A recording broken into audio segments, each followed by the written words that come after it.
அனைவருக்கும் வணக்கம். இன்று உலக புத்தக தினம். அதனால தான் மிக அழகாக திருவள்ளுவர் குறிப்பிடுகிறார், கேடில் விழுச்செல்வம் கல்வி ஒருவருக்கு மாடல்ல மற்றை அவைங்கிறார்.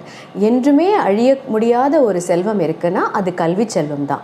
அது மட்டும் இல்லை, கல்வி செல்வம் இருந்தால் மற்ற எல்லா செல்வங்களும் நம்மை தேடி வந்துவிடும் குறிப்பிடுகிறாரு.